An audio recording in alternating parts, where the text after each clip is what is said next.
Since 1986, Youth Villages has changed the lives of thousands of children and families, reducing the burden of not only state and federal governments, but also the very people you serve. Your organization has numerous strengths, an expanding influence, and a bright future.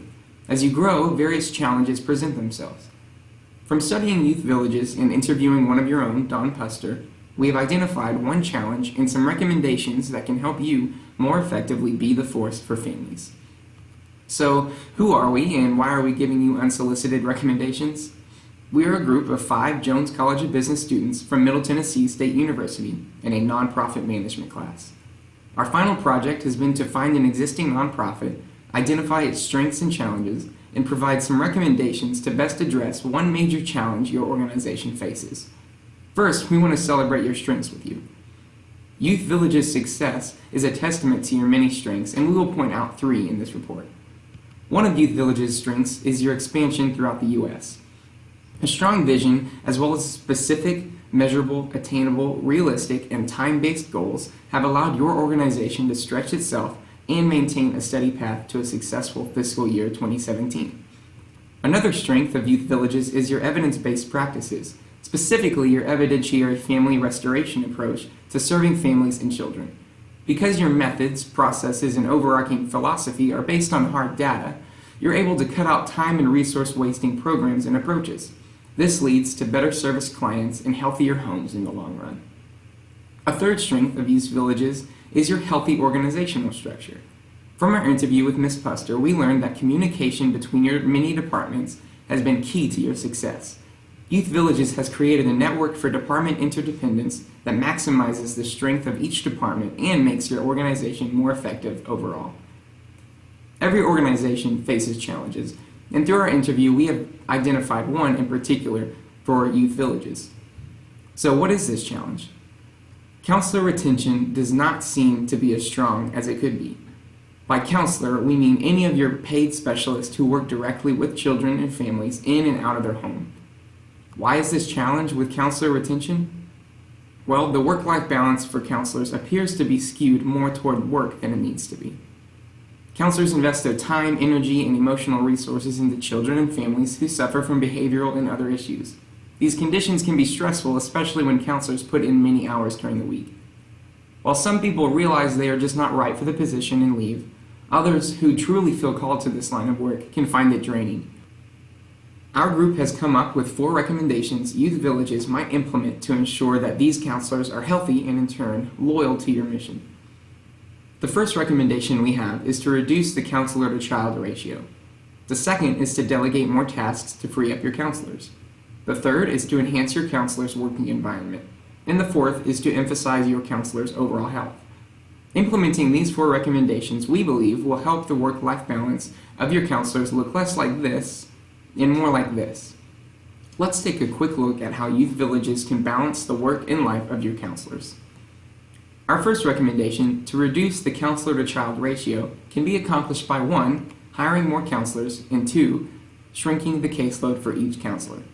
From your website, we know that you try to keep the caseload to about 4 to 6 families. In our Intercepts program, each counselor is to meet with a family at least 3 times a week. This means each counselor with 6 families meets with them at least 18 times per week, or 3 meetings a day for a 6-day work week. This is in addition to paperwork, travel time, and being on call for families. Hiring more workers and decreasing the caseload of 4 to 6 families down to 3 to 5 families will free up your counselors and significantly reduce their stress. Our second recommendation, to delegate tasks, will also help decrease the workload of the counselors. Mundane or tedious tasks can be delegated to volunteers. Filing reports and documentation or inputting information into computers can be delegated to volunteers. We know you have implemented Dragon Natural Speaking, which relieves your counselors of having to write down all their notes. This is great. Developing a way for volunteers to process the recordings without compromising confidentiality will also take some work off the counselor's plate. Overall, delegating these tasks to volunteers will save your counselors time and reduce stress. Our third recommendation, to enhance the counselor's working environment, will help decrease emotional stress and increase satisfaction. The first thing Youth Villages can provide is in-house gatherings of all the counselors for food, relaxation, and fellowship.